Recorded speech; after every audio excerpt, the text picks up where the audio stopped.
Menulis. Sebelumnya, perkenalkan nama saya Ayang Difani Azhara Salsabila dengan NIM 21476688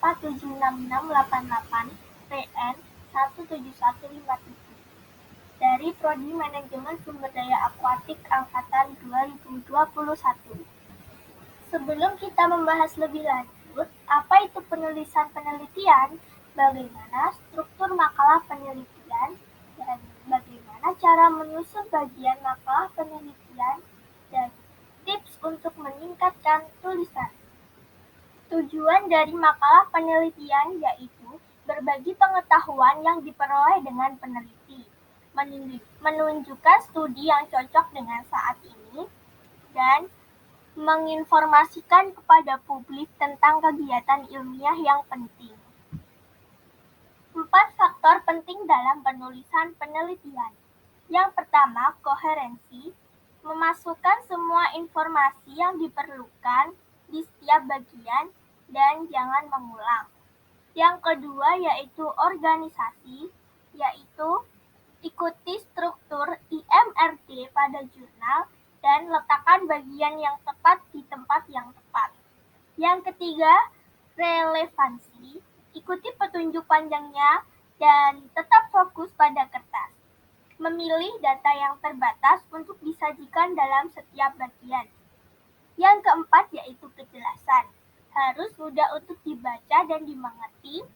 Kemudian menggunakan tata bahasa, tata kalimat, dan gaya. Dan periksa juga aturan gaya dan format dari jurnal, konferensi, atau kelas arget. Format IMRD dan makalah penelitian. Pendahuluan. Tujuannya membahas masalah yang harus diselesaikan. Menjelaskan di mana penelitian Anda cocok ke dalam ilmu saat ini. Menggunakan literatur dasar dan meringkas pemahaman terkini dari masalah tersebut. Metode. Tujuannya menceritakan bagaimana kau mempelajarinya, memberitahu apa saja materi dan metode eksperimen dan analisis yang digunakan. Hasil. Tujuannya menjelaskan temuan-temuan penting dari penelitian Anda yang membantu menjawab pertanyaan riset Anda. Diskusi atau kesimpulan. Tujuannya menjelaskan apa yang Anda temukan, berarti, dan implikasinya terhadap bidang studi Anda, dan untuk mengubah lahan Anda. Dan juga sertakan keterbatasan dalam pelajaran saudara dan membahas kemungkinan riset di masa depan diperlukan. Menyusun bagian makalah penelitian. Sebelum menulis makalah penelitian, hal yang harus diperhatikan yaitu tulis pertanyaan risetmu dan hipotesismu. Misalnya, apa yang ditemukan pada penelitian ini, apa argumen utama, atau pernyataan penelitian. Yang kedua, tentukan untuk audiens atau jurnal mana yang Anda tulis. Peneliti di bidang Anda atau publik, baca artikel dari sumber targetmu, dan bacalah pedoman untuk di mana Anda menyerahkan kertas Anda. Langkah pertama dengan menyiapkan angka dan tabel. Membuat dan mengumpulkan semua data dan tabel, dan berikan angka dan keterangan. Dan juga tempatkan dalam urutan yang ingin Anda menunjukkan kepada mereka dalam hasil Anda. Langkah kedua, menulis metode organisasi informasi. Bahan yang digunakan termasuk situs dan sampel, cara membuat bahan-bahan, bagaimana pengukuran dibuat, dan metode analisis statistik. Sebelum lanjut pada langkah ketiga, perlu diperhatikan dalam menulis metode, yaitu gunakan suara yang pasif dan bentuk lampau, jangan membahas hasil dalam pembagian metode, dan gunakan perincian kualitatif dan kuantitatif yang spesifik. Langkah 3, tulis hasil. Tulislah hasil dalam urutan yang sama dengan metode. Gunakan hasil untuk menjawab pernyataan riset yang disajikan angka itu. Pernyataan tentang data dalam gambar dan hasil metode harus disertakan pada bagian hasil. Langkah 4, menulis kesimpulan. Menafsirkan data sebagai hal yang penting. Mengkritik metode penelitian. Apakah studi berkontribusi pada pengetahuan lapangan atau tidak? Dampak penelitian didiskusikan pada penelitian terkait.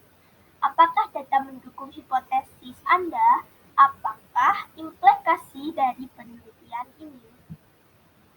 Kesimpulan dapat melakukan satu atau lebih hal berikut. Tunjukkan secara singkat bagaimana pekerjaan Anda memajukan bidang dari sekarang dengan keadaan pengetahuan. Tunjukkan ekstensi dan implikasi lebih lanjut. Saran, eksperimen atau studi di masa depan, dan tunjukkan pekerjaan apapun yang sedang berlangsung. Perluas juga pertanyaan penelitian Anda.